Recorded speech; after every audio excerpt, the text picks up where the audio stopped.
Hello everyone, welcome back to my channel. पिछले part में आप लोगों ने सुना था विंग को बहुत तेज़ी से बुखार आया और वांगजी विंग के पास बैठकर विंग की केयर कर रहा था। तो चलिए आज का पार्ट स्टार्ट करते हैं। वांगजी विंग के पास बैठकर विंग की केयर तो कर रहा था, पर वांगजी को एक ही बात अंदर से खा रहा था कि उसे विंग से बहुत ज़्यादा अटैचमेंट बढ़ रहा था, जो बढ़ना नहीं चाहिए। काफ़ी रात तक, मतलब सुबह होने ही वाला था, तब जाके विंग का फीवर उतर जाता है और वांगजी नहीं चाहता कि विंग देख ले कि वो उसका फिक्र कर रहा था या फिर उसका केयर कर रहा था। इसलिए वांगजी वो सीधा अपने रूम पर जाके सो जाता है। पर विंग को समझ आ चुका था कि वांगजी ने उसका केयर किया, पर विंग को पता है कि वांगजी ने उसकी बहुत ज़्यादा केयर की है। भले विंग ने अपनी आंखें बंद करके रखा था, भले विंग फीवर में था, पर विंग को इतना ख्याल तो था कि उसके पास कोई है जिसकी वो हाथ पकड़ के रखा है, उसकी कोई केयर कर रहा। विंग को वो सारा टच महसूस हो रहा था और वांगजी का जो स्मेल है वो विंग अच्छे से पहचानता है। इसलिए विंग को बताने की ज़रूरत नहीं है कि उसके पास कौन था और उसकी केयर किसने की है। विंग पूरा श्योर था कि वांगजी ही था वो। विंग जब सुबह आंखें खोलता है तब वांगजी वहाँ पर था, मतलब हॉल रूम पर था। विंग आकर बैठ जाता है वांगजी के सामने। वांगजी अपनी नज़रें फिराने लगता है। विंग कहता है, कल रात किसने मेरी बहुत ज़्यादा देखभाल की है, उसके लिए उसे मैं थैंक यू बोलना चाहता हूँ। वांगजी चुपचाप रहता है। विंग कहता है, क्या तुम्हें पता है किसने मेरी इतना केयर की है? वांगजी कहते, मुझे क्या पता, मैं तो सो गया था।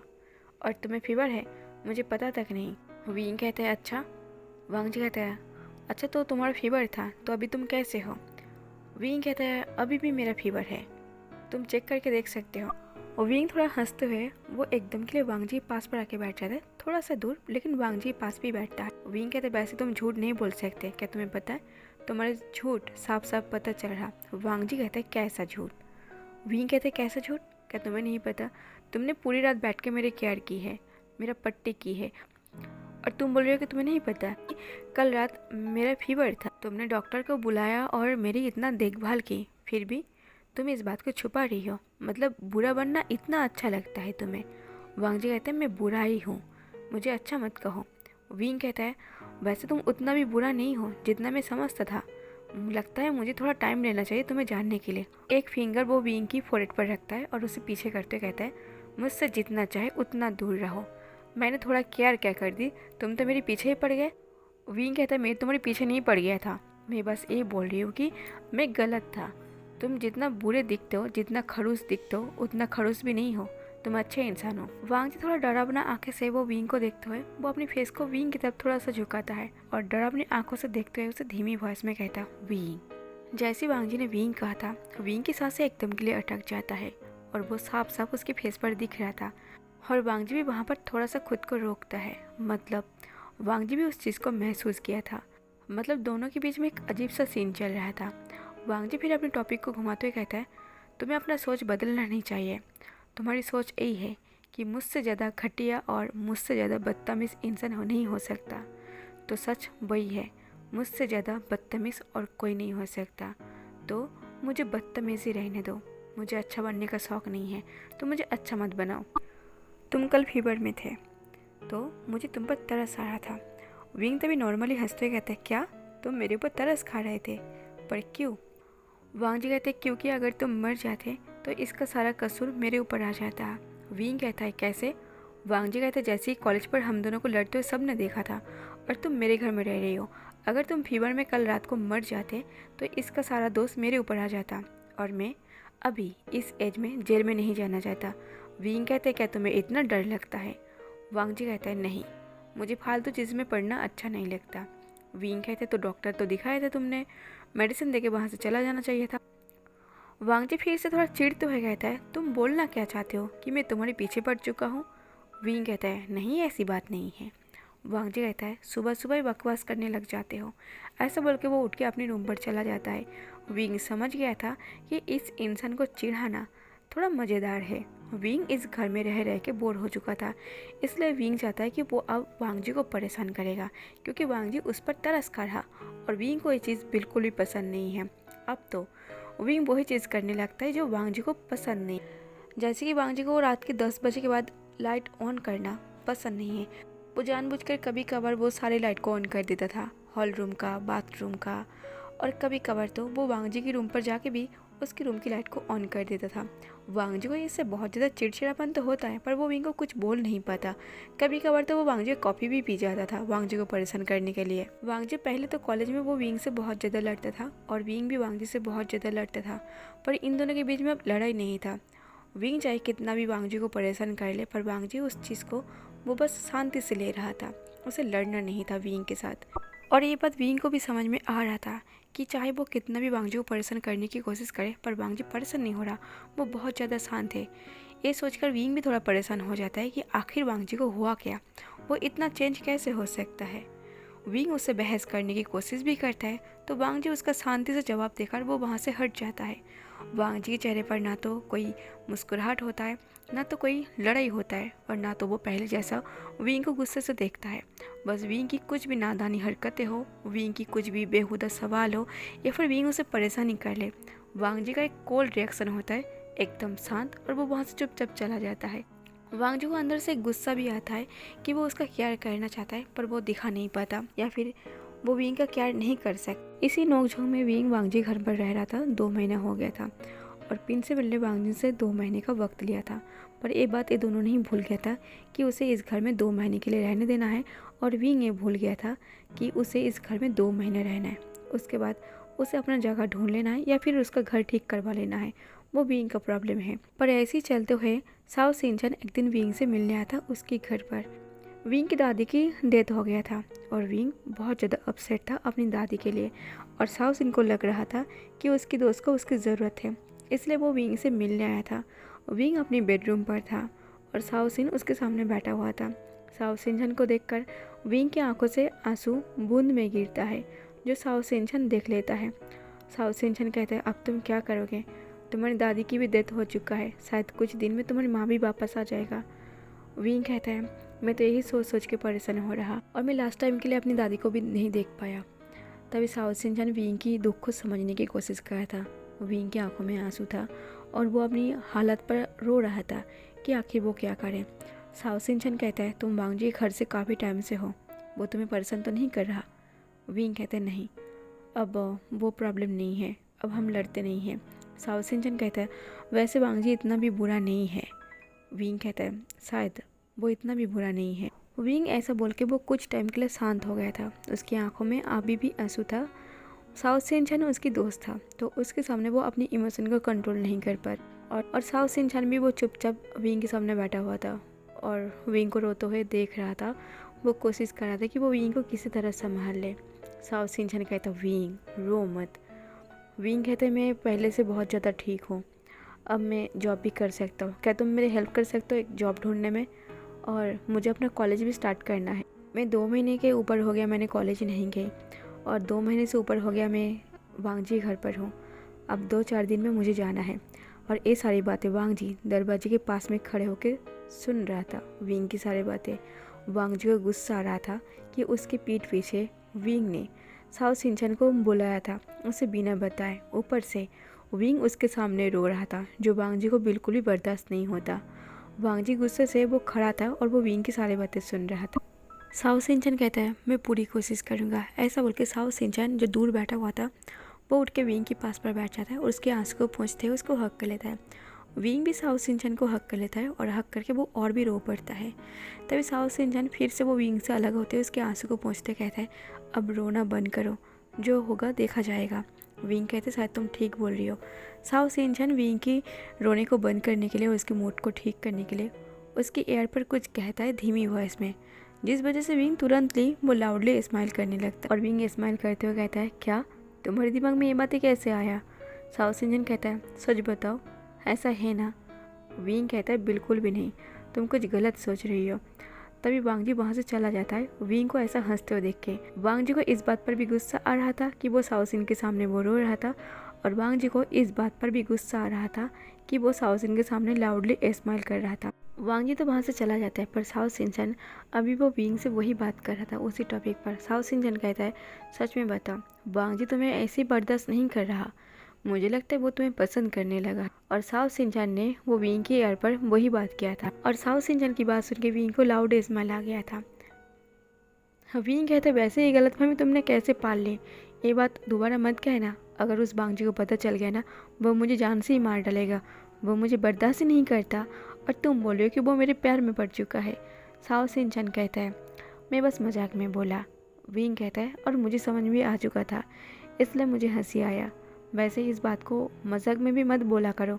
तुम भूल रही हो कि तुम उसके ही घर में हो। अगर वो गलती से सुन लिया ना, तो तुम्हारा तो पता नहीं, वो मेरा ही मर्डर कर देगा, ये बोलकर कि मैं गलत बात फैला रही हूँ।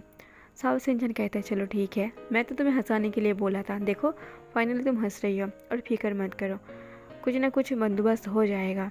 अब मुझे जाना चाहिए। विंग कहता है, हाँ अब तुम जा सकते हो। साओ शिनचैन वहाँ से चला जाता है। पर उस दिन से वांग जी को विंग के ऊपर इतना ज़्यादा गुस्सा था, पर वो गुस्सा भी जता नहीं पाया था, इसलिए वो विंग से टोटली बात करना ही बंद कर दिया था। वांग जी इस तरह अपनी कॉलेज से वापस आता और सीधा अपनी रूम पर चला जाता है। विंग को पता भी नहीं चलता कि वांग जी कब आ रहा और कब जा रहा। ना तो सुबह दिखाई देता है, ना तो उसे इवनिंग को भी दिखाई देता है। 3-4 दिन तो ऐसे ही चल रहा था जैसे कि वांग जी इस घर में रहता ही नहीं है, या तो फिर विंग इस घर में रहता नहीं है। दोनों ने एक दूसरे को बिल्कुल भी नहीं देखा था। वांग जी तुरंत ही घर के एक सर्वेंट को बुलाता है, जो काफ़ी ओल्ड टाइम से रह रहा। ऐसा भी कह सकते हो, ये मैंसन जब खरीदा गया था वांग जी के लिए, तब से वो सर्वेंट इसी घर में रहता है। तो वांग जी के पूरे फैमिली के बारे में उस सर्वेंट को सब कुछ पता था। विंग उस सर्वेंट के पास आता है, कहता है, हेलो मैम, आप इस घर में बहुत पुराने हो ना? तभी वो लेडी कहता है, हाँ। विंग कहता है, वैसे कुछ हुआ है क्या? वो लेडी कहता है, आप क्या जानना चाहते हो? विंग कहता है, वैसे वांग जी कुछ दिन से अजीब बिहेव कर रहा, मैंने उसे देखा ही नहीं। वो घर पर ही है ना? वो लड़ी कहते हैं, हाँ वो तो घर पे ही है। वो रोज़ सुबह कॉलेज चला जाता है और सीधा वो अपनी बेडरूम पर चला जाता है। तो अच्छा, वो घर पे ही है, अभी कहाँ है? तभी वो सर्वेंट कहता है, अभी वो अपनी बेडरूम पर है। विंग कहता है, वो परेशान है क्या कुछ बात को लेकर? तभी वो लड़ी कहता है, आप ऐसे क्यों बोल रही हो? विंग कहता है, अब वो हॉल पर नहीं बैठता, या तो फिर हॉल पर दिखाई नहीं देता। वो कब आ रही है कब जा रही है मुझे दिखाई नहीं दे रहा। तभी वो लड़ी कहता है, वो तो हमेशा से ऐसा है, बीच में बस थोड़ा बहुत चेंज दिखा था, मतलब बीच में वो थोड़ा चेंज हो गया था, शायद आपकी वजह से। विंग कहता है, मेरी वजह से? वो लड़ी कहते हैं, हाँ। वो लड़ी कहते हैं, दरअसल वो अक्सर अकेला रहे, तो उनके साथ हॉल पर बैठने के लिए कोई नहीं होता।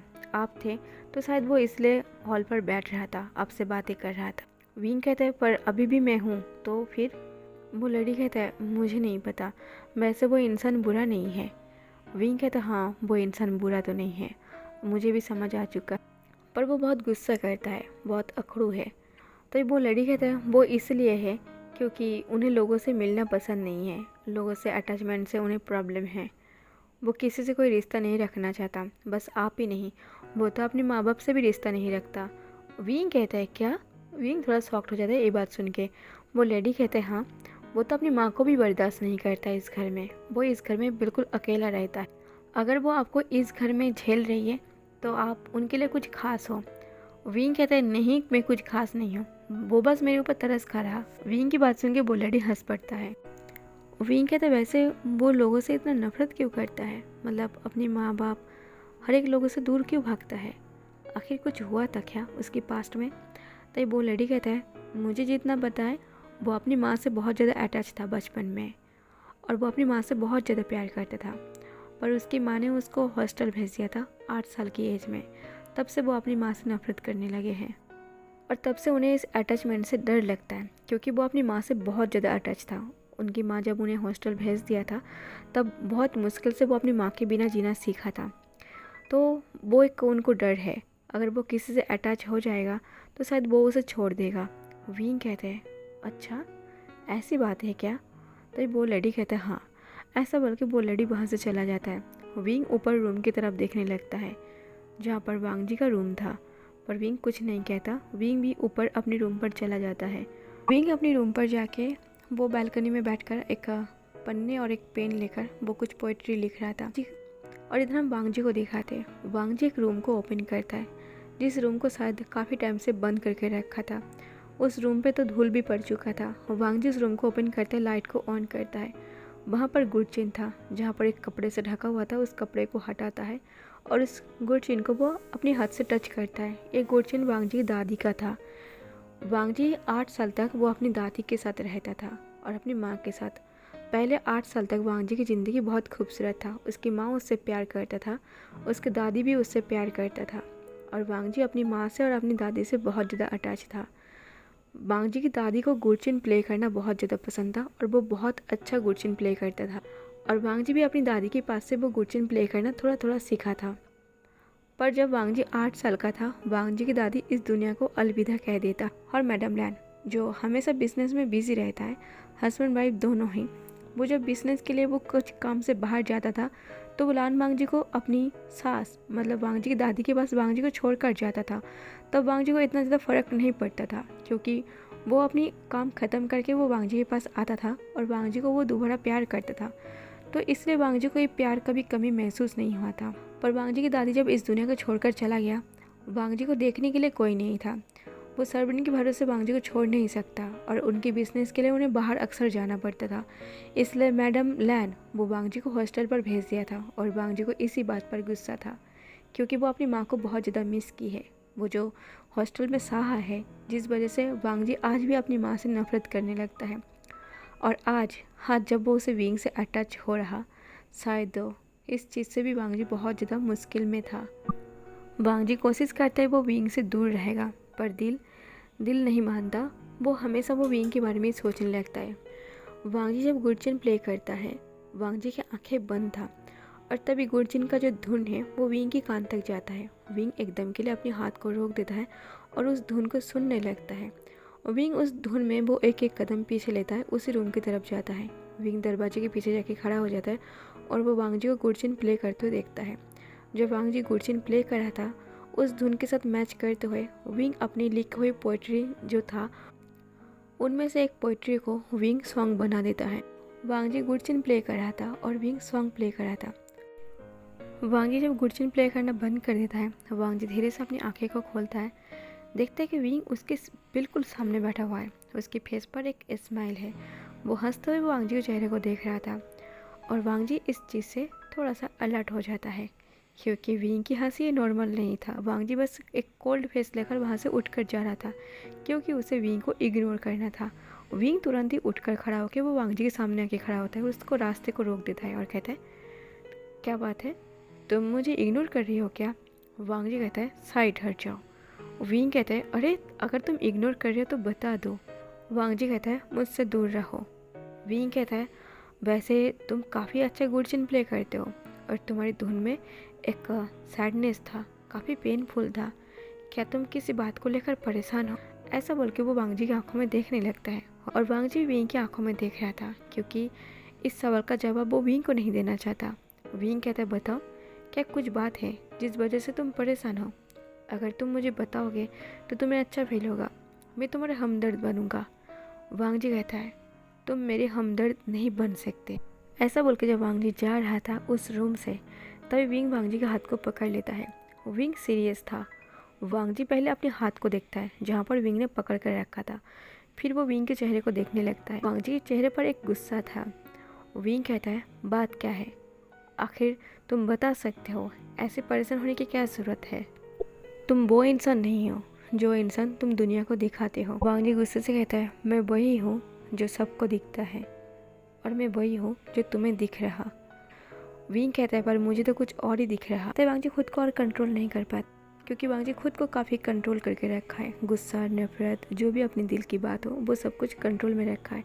वो बस शांति से काम ले रहा था, पर विंग का ऐसा सवाल करना और उससे बात करना वो उसके कंट्रोल के बाहर हो जाता है। विंग कहता है, आखिर तुम क्या समझाना चाहते हो और आखिर तुम क्या करने की कोशिश कर रही हो? तुम मीठी मीठी बात करके, मुझे भला कह के तुम मुझे पटाना चाहते हो ना, मुझे फंसाना चाहते हो ना अपने प्यार में। विंग थोड़ा हैरान हो जाता है और विंग को बुरा लग जाता है वांग जी की बात से।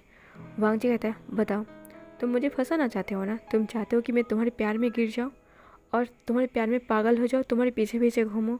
विंग कहता है, क्या बेहुदा बातें कर रही हो? मैंने ऐसे कब कहा? मैं तो बस तुमसे शांति से पूछ रही हूँ कि कुछ ऐसे बातें हैं क्या? अगर तुम अपने प्रॉब्लम शेयर करोगे तो तुम्हें अच्छा लगेगा। वांग जी कहता है, मैं तो वही कह रहा कि तुम मेरे ऊपर इतना अटेंशन क्यों दे रही हो? मुझे तुम्हारा अटेंशन नहीं चाहिए। वांग जी की बात सुन के विंग को बुरा लग जाता है और इसलिए विंग को भी थोड़ा गुस्सा आ जाता है। विंग भी रूडली कहता है, शायद दुनिया को जो दिखता है तुम वही हो। तुम कभी बदल ही नहीं सकते। शायद मैंने ही तुम्हें देखने का नज़रिया थोड़ा बदल लिया था। तुम वैसा का वैसा ही हो। तुम इस लायक ही नहीं हो कि मैं तुमसे पूछूं कि तुम्हें क्या हुआ है। तुम्हें वैसे ही अकेला रहना चाहिए। ऐसा बोल के विंग वहाँ से जब जा रहा था, वांगजी का गुस्सा आ जाता है विंग की वर्ड पर। इसलिए वांगजी तुरंत ही विंग के हाथ को पकड़ के एकदम के लिए खींचने लगता है, जिसकी वजह से विंग तुरंत ही एकदम वांगजी से के साथ टकरा जाता है। वांगजी तुरंत ही गुस्से से विंग की दोनों हाथ पकड़ के उसके पीछे की तरफ करता है और विंग को अपनी ओर खींच लेता है, जिसकी वजह से विंग की चेस्ट वांगजी की चेस्ट के साथ टच होता है। वांगजी कहता है, मैं कभी बदल नहीं सकता। तुमने सही कहा। तुमने अपना देखने का नज़रिया बदल लिया था। तुमने सही कहा। तुम मुझे वही नफ़रत से देखो, वही अच्छा है। तुम मुझे प्यार से देखने की कोशिश मत करना। मुझे तुमसे कोई अटैचमेंट नहीं चाहिए। विंग कहता है, और मैं तुमसे कोई अटैचमेंट नहीं रख रहा। विंग कहता है, मेरा हाथ छोड़ दो। वांगजी कहता है, क्यों क्यों छोड़ो मैं तुम्हारा हाथ? विंग कहता है, क्योंकि मुझे लग रहा। तो मेरे हाथ को छोड़ दो। वांगजी कहता है, और मैं इसीलिए तुम्हारे हाथ को टाइट पकड़ा ताकि तुम्हारे हाथ को लगे, तुम्हें दर्द हो, तुम्हें वो दर्द महसूस हो जो मुझे हो रहा। विंग कहता है, तुम्हें घटिया इंसान हो, क्या तुम्हें पता भी है? ऐसा बोल के वो तुरंत ही वांगजी को धक्का देता है और वो वहाँ से हट रहा था, मतलब वो वहाँ से जाने की कोशिश कर रहा था। वांगजी को दोबारा गुस्सा आता है। वांगजी गुस्से से वो विंग को दीवार में वो साइड में ही पिन करता है जहाँ पर दरवाज़ा था। वांगजी कहता है, मैं घटिया इंसान हूँ, सच में मैं घटिया इंसान, इसलिए तुम इतने टाइम से मेरे घर पर रह रही हो, मेरे साथ रह रही हो, पर तुम मेरे गले लगकर नहीं रो रहे थे। तुम अपनी दोस्त हाउस इंजन की गले लगकर रो रहे थे। क्यों? तुम मेरे गले लगकर क्यों नहीं रोए विंग? पर तुम मुझसे गले लगा के रो रहे थे। तुम उसके सामने हंस रहे थे। तुम मेरे सामने क्यों नहीं हंसते? क्योंकि वो अच्छा इंसान है और मैं घटिया इंसान हूँ, इतना ही ना? विंग चुप था और विंग सवाल भरी आंखों से वो वांगजी को देख रहा था। आखिर ये क्या बोलने की कोशिश कर रहा और ऐसा क्यों बोल रहा? विंग की चुपकी वांगजी को और गुस्सा दिला रहा था। वांगजी अपनी गुस्से से अपनी आंखें लाल करके और वो अपनी दांत को पीसते हुए कहता है, तुम मेरे गले लगाकर क्यों नहीं रोए? तुम्हें मेरे गले लग के रोना चाहिए था। अब से तुम बस मेरे सामने रोगे, मेरे गले लग के रोगे और मेरे सामने ही हंसोगे। तुम किसी और के सामने ना तो रोगे ना तो तुम हंसोगे। विंग अभी तक चुप था और विंग की चुपकी वांगजी को अंदर से इतना गुस्सा दिला रहा था। वांगजी गुस्से से वो विंग की गाल को टाइटली पकड़ता है और कहता है, क्या मेरी बात समझ में आया? अगर नहीं समझ में आ रहा तो मैं दोबारा बता रही हूँ, तुम किसी और के सामने ना तो रोगे ना तो हंसोगे। तुम मेरे गले लग के रोगे और मेरे सामने ही हंसोगे, मेरी बात सुन के हंसोगे। ऐसा जब वांगजी बोल रहा था, विंग को गुस्सा आता है। विंग तुरंत ही वांगजी को धक्का देता है और कहता है, मुझसे दूर रहो। अब मैं बोल रही हूँ, मेरे करीब मत आना और मुझसे दूर रहना।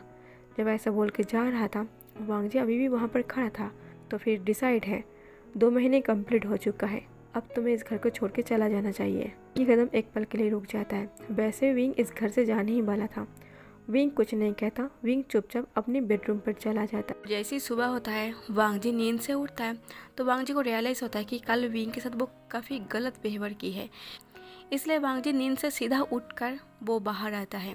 बाहर आके हॉल रूम पर देखता है कि रोज़ जैसे विंग होता है, आज विंग नहीं था।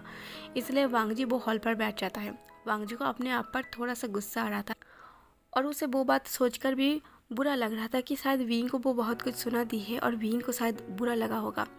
पहले तो ऐसा नहीं था कि वांगजी को फिक्र था कि विंग को बुरा लग रहा उसके बिहेवियर, पर अब वांगजी को इस बात का भी फिक्र होता है, अगर वो गलती से कुछ बोल दिया तो शायद विंग को बुरा लग सकता है। अब उसे विंग के लिए फ़र्क पड़ने लगा था। शायद वांगजी को ये बात पहले से ही पता है, पर वांगजी अपनी दिल की बात को अनसुना करने में अच्छा महसूस करता है। वांगजी जब वहाँ पर बैठ के काफ़ी टाइम तक सोच रहा था और विंग अब तक रूम से बाहर नहीं आ रहा था, तब वांगजी सोचता है कि एक बार उसे उसके रूम पर जाके उसे सॉरी बोल देना चाहिए। इसलिए वांगजी वो विंग की रूम पर जाता है। धीरे कदमों के साथ वो दरवाजे को खटखटाने लगता है, पर अंदर से कोई दरवाज़ा खोल नहीं रहा था या फिर अंदर से कोई नॉइस नहीं था। इसलिए वांगजी वो धीरे से दरवाजे को ओपन करता है, देखता है रूम पर कोई नहीं है। वांगजी हड़बड़ी में घर के अंदर जाता है। वॉशरूम पर भी कोई नहीं था और बेडरूम पर भी कोई नहीं था। वैसे भी इस घर में विंग का कोई सामान नहीं था, तो रूम जैसे का वैसा ही था। इसलिए वांगजी तुरंत ही वो बाहर आता है। वो इधर उधर देखते हुए वो सर्वेंट को पूछता है, विंग कहाँ है? वो सर्वेंट कहता है, वो तो सुबह सुबह ही घर छोड़ के जा चुका है और उन्हें बता दिया है कि मैं आपको बता दूं। वांग जी कुछ नहीं कह पाता, वो चुपचाप वहाँ पर एकदम शॉक्ड होकर वहाँ पर खड़ा रह जाता है, क्योंकि ये गलती उसने की है। शायद उसे ये बोलना नहीं था कि वो घर छोड़कर चला जाए, पर विंग तो जा चुका है। पर विंग को एक न एक दिन जाना भी था, पर वांग जी ये बात मानने के लिए तैयार नहीं था कि विंग इस घर को छोड़कर जा चुका है। अभी हम विंग को दिखाते हैं। विंग जब अपने घर के सामने खड़ा था, विंग अपने घर को देखकर बिल्कुल हैरान था। विंग की घर बिल्कुल वैसा का वैसा ही था और पहले से काफ़ी ज़्यादा अच्छा था। मतलब घर को नई तरीके से पेंट किया गया था, घर को दोबारा वैसे सेम तरीके से बनाया गया था। विंग के पीछे साओ शिनचैन खड़ा था। विंग हैरान से कहता है, साओ शिनचैन? साओ शिनचैन कहता है, हाँ सरप्राइज। विंग कहता है, पर ये सब? दरअसल विंग वांग जी के घर से वो सीधा साओ शिनचैन के पास गया था और साओ शिनचैन वो विंग को लेकर उसके घर तक आया था। और विंग जैसे अपने घर के सामने खड़ा था, विंग बिल्कुल शॉक था अपने घर को देख के। विंग कहता है, पर तुम्हारे पास इतने पैसे कहाँ से आया? तभी साओ शिनचैन कहता है, मैं अपने डैड से कहवा कर तुम्हारा हेल्प कर दी। विंग कहते हैं, मतलब? साओ शिनचैन कहता है, मैंने अपने डैड को कहा था तुम्हारे बारे में, तो ऑफिस से लोन ली है और मैंने तुम्हारे घर को ठीक करवा दी है। और मैं 1-2 दिन में तुम्हारे पास आने ही वाला था, क्योंकि घर का काम और 1-2 दिन बाकी है, तो मैंने सोचा था कि मैं तुम्हें सीधा एकदम सरप्राइज करूँगा। विंग कहता है, पर इतने सारे पैसे मैं ऐसे फ्री में नहीं ले सकता। मुझे पता है तुम्हारी हाल भी मेरी तरह ही है, तो तुम्हारे डैड के लिए काफ़ी सारा प्रॉब्लम हो सकता है ये पैसे चुकाने में। मैं तुम्हारे पैसे लौटा दूंगा। साओ शिनचैन कहता है, हाँ तुम लौटा देना, पर अभी नहीं, तुम थोड़ा संभाल लो खुद, फिर तुम धीरे धीरे चुका देना मेरे डैड के पैसे। पर हाँ, इसके लिए तुम वक्त लो, तुम्हारे पास काफ़ी वक्त है, मेरे डैड ने कहा है। विंग कहता है, थैंक यू सो मच। ऐसा बोल के विंग तुरंत ही वो साओ शिनचैन को अपने गले से लगा लेता है। साओ शिनचैन कहता है, अब इमोशन भरी बातें मत करो, अंदर चलो, अंदर चल के देखते हैं। विंग जब घर के अंदर आता है, विंग देखता है घर बिल्कुल जैसा था बिल्कुल वैसा ही है। घर का पेंट वगैरह सब कुछ न्यू तरीके से किया गया था, पर हाँ घर का डेकोरेशन थोड़ा अलग था, क्योंकि विंग के घर के सारे सामान तो जल गया था और उसमें जो भी सारा फर्नीचर था वो सब कुछ नया था और रूम पहले से काफ़ी ज़्यादा ब्यूटीफुल था। विंग अपने घर को देखकर बहुत ज़्यादा खुश हो जाता है। साओ शिनचैन कहता है, वैसे विंग तुम्हारी माँ भी 1-2 दिन में वापस आने वाला है। विंग कहता है, हाँ मेरी माँ से बात हुई है। विंग पूरे घर को देखते हुए वो साओ शिन की तरफ मुड़ता है और वो नमी आंखों के साथ कहता है, मैं तुम्हारा एहसान कैसे चुकाऊंगा मुझे नहीं पता, तुम्हें नहीं पता मैं कितना फिक्र कर रहा था। मैं अपनी माँ को किस मुँह से कहूँ मैं अपनी घर जला दी है, कम से कम अब मैं उन्हें बता पाऊंगा, क्योंकि अब घर पूरी तरीके से ठीक है। विंग खुश होते हुए वो एक एक रूम को खोल कर देख रहा था। विंग जैसे मानो वो नाचने ही वाला था खुशी के मारे। तभी साओ शिनचैन वो वांग जी को कॉल करता है, वीडियो कॉल। वांग जी इस वक्त पर वो कॉलेज के लिए निकल रहा था। वांग जी काफ़ी ज़्यादा अपसेट था, बहुत ज़्यादा अपसेट था। जब वांग जी के पास साओ शिनचैन का वीडियो कॉल आता है, वांग जी उस वीडियो कॉल को उठा लेता है और साओ शिनचैन सीक्रेटली वो विंग को दिखाने लगता है कि विंग कितना ज़्यादा खुश है अपने घर को देखकर। वांग जी बहुत ज़्यादा अपसेट तो था, पर वो वीडियो कॉल में जैसे विंग को इतना खुश दिख रहा था, मानो वो नाचने ही वाला था। वो लाउड स्माइल कर रहा था और खुशी से वो इधर उधर भागते पूरे रूम को देख रहा था, मतलब पूरे घर को देख रहा था। और घर बिल्कुल पहले जैसा है। विंग की खुशी बताने लायक नहीं था। और वांग जी जब विंग की खुशी देखता है, कहीं ना कहीं वांग जी का जो अपसेटनेस था वो दूर हो जाता है। कम से कम विंग खुश था। अब वांग जी की खुशी विंग के साथ जुड़ गया था और वांग जी अपसेट होना भी विंग की अपसेटनेस के साथ जुड़ गया था। अब वो खुश है तो वांग जी भी खुश है। वांग जी के फेस पर एक स्माइल आ जाता है और वो तुरंत ही वीडियो कॉल को कट कर देता है और वो अपनी आलीशान कार पर बैठ जाता है कॉलेज के लिए। दरअसल ये घर दोबारा रिपेयरिंग वांग जी ने ही करवाया था साओ शिन की मदद से। मतलब वांग जी अपने पैसे खर्च करके वो विंग की घर को ठीक करवाया था। विंग की घर में सारा न्यू फर्नीचर वगैरह जो भी कुछ चीज़ें पहले से था वो वांग जी अच्छी क्वालिटी का वो सारा फर्नीचर विंग की घर में दोबारा दिला दिया था। विंग की घर पहले से और भी ज़्यादा अच्छा बन गया और वांग जी ये विंग के सामने दिखाना भी नहीं चाहता कि ये काम उसने की है, इसलिए वांग जी ने साओ शिन का मदद लिया था। और विंग साओ शिन की बात पर मान भी जाता है कि उसने अपने डैड को कहकर वो उसकी हेल्प की है। अभी हम स्टोरी को स्किप करके 2 दिन के बाद दिखाते हैं। 2 दिन के बाद विंग की मॉम मिसेस भी घर आ गया था। सायू बहुत ज़्यादा खुश था। विंग सायू को देख के वो अपनी गोद पर उठा लेता है और कहता है, तुम आ गए, मैंने तुम्हें बहुत ज़्यादा मिस की है। सायू कहता है, पर मैंने आपको बिल्कुल भी नहीं मिस की है। विंग कहता है, ये तो बहुत बुरी बात है, मेरी इकलौता बहन मुझे मिस भी नहीं की। सायू कहता है, मैं आपको क्यों मिस करूँ, वहाँ पर बहुत सारे लोग थे। सायू थोड़ा अपसेट होते कहता है, पर ग्रैंडमा की डेथ हो चुका है। विंग कहता है, सायू मुझे पता है, विंग कहता है चलो ठीक है, घर के अंदर चलो। और जैसे सायू घर के अंदर आता है वो घर को देखकर वो थोड़ा शॉक्ड हो जाता है। सायू कहता है माँ क्या हम अपने घर पर आए हैं? मिसेस वी भी अपने घर को देखकर शॉक्ड हो जाता है। मिसेस वी कहता है विंग घर में इतना चेंजेस कैसे हो सकता है? तभी विंग कहता है माँ क्या हम आराम से इस बारे में बात करें? मिसेस वी कहता है सब कुछ ठीक तो है ना, कोई गड़बड़ तो नहीं हुआ था ना? विंग कहता है आप थोड़ा रेस्ट कर लीजिए और फ्रेश हो जाइए, फिर मैं आपको आराम से बताता हूँ। सायू भागते हुए अपने रूम पर जाता है। सायू जब अपने रूम को देखता है, सायू इतना ज़्यादा खुश हो गया है, वो अपनी बेड पर उठ के वो जंप करने लगता है। सायू कहता है वाओ ये मेरा रूम है, इतना खूबसूरत कैसे बना? पहले तो इतना खूबसूरत नहीं था। और सच में सायू के रूम बहुत ज़्यादा खूबसूरत था। उसमें कई सारे टेडी बियर था और कई सारा खिलौना था जो सायू खेल सकता है। सायू की वहाँ पर डेस्क था। सायू अपने बैग को चेक करते हैं, वहाँ पर जितने भी सारे बुक थे वो सारे न्यू था और वहाँ पर काफ़ी सारा पेंसिल रबड़ वगैरह भी था जो सायू की स्टडी में काम आता है। वो काफ़ी एक्सपेंसिव था। सायू कहता है गगा ये सब क्या है, मेरा बुक वगैरह सब कुछ न्यू कैसे हो सकता है? वहाँ पर आर्ट करने के लिए भी काफ़ी सारा सामान था सायू के लिए। विंग कहता है तुम्हें पसंद आया? सायू कहता है हाँ मुझे बहुत ज़्यादा पसंद आया। विंग के मन में एक शक होता है कि भले ही साउथ सिंचन ने अपने डैड को कहवा कर उसकी हेल्प की है, ऑफिस से लोन लेकर वो सब कुछ ये सब की है, पर ये घर के सामान काफ़ी ज़्यादा एक्सपेंसिव था। शायद इस घर में काफ़ी सारा पैसा लगा होगा, तो मिस्टर साउथ सिंचन की डैड उसके ऊपर इतना मेहरबानी क्यों की? रात के टाइम विंग और मिसेस वी और सायू वो तीनों बैठकर डिनर कर रहा था। विंग सायू की तरफ देखता है। सायू काफ़ी मन लगा कर डिनर कर रहा था, काफ़ी खुश था। विंग कहता है सायू क्या तुम्हारा डिनर हो गया? सायू कहता है हाँ बस हो ही गया। विंग कहता है अगर हो गया है तो आप अपनी रूम पर जाओ, मुझे माँ से थोड़ी बात करनी है, बच्चे को सुनना नहीं चाहिए। सायू कहता है ओके गगा। ऐसा बोलकर सायू वो डिनर करके वो अपनी बेडरूम पर चला जाता है। सायू बहुत ज़्यादा खुश हो जाता है। वहाँ पर बहुत सारा टेडी था और बहुत सारे खिलौने थे जो सायू उसको लेकर खेलने लगता है। मिसेस बी अभी भी वो फिक्र में था, वो टेंशन में था कि आखिर हुआ क्या है, घर इतना चेंज कैसे हो सकता? घर के सारे फर्नीचर, घर के सारे सामान, खाने की चीज़ सब कुछ भरा हुआ था, हरा भरा था उसके विंग की घर, और इतना सब कैसे हो सकता है? मिसेस बी कहता है विंग मुझे तुम पर पूरा भरोसा है, पर कुछ बातें हैं तुम मुझे बताओ ये सब कुछ क्या है, कुछ गड़बड़ तो नहीं हुआ है ना? तो विंग एक एक करके वो सारी बातें बताने लगता है। इधर हम थोड़ा आपको वांगजी के बारे में बताते हैं। जब विंग फीवर में था और उसी हालात में वो अपनी माँ से माफ़ी मांग रहा था फीवर की हालत में, तब वांगजी ने कान लगा के सुना था। तब वांगजी वो विंग की परेशानी को समझा था। विंग की परेशानी को समझते हुए वो कॉलेज पर जाके वो साउथ सिंचन से कांटेक्ट किया था। वैसे तो साउथ सिंचन उसे बिल्कुल भी पसंद नहीं है, क्योंकि साउथ सिंचन वो इकलौता इंसान है जो विंग की सबसे करीब होता है और शायद विंग का इकलौता दोस्त है जिसके साथ विंग हमेशा होता है। पर विंग के लिए उसे साउथ सिंचन से बात करना पड़ता है। वांगजी कॉलेज पर जाके वो साउथ सिंचन के साथ बात करता है और वो विंग की घर तक जाता है, विंग की घर को देखता है। विंग की घर की हालत बहुत ज़्यादा खराब था। उस जले हुए घर को देख के वांगजी को बहुत बुरा लगता है। वांगजी उस घर को ठीक करवाया था।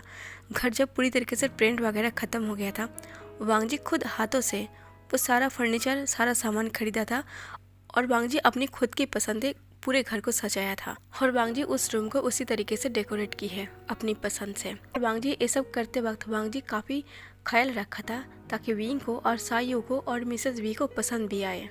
तो गैस आज का पार्ट यहीं पर ख़त्म कर देती हूँ। आज का पार्ट जैसा भी लगा हो कमेंट करके ज़रूर बता देना, लाइक और शेयर कर देना, मेरे चैनल को सब्सक्राइब जरूर कर लेना। Thank you for watching.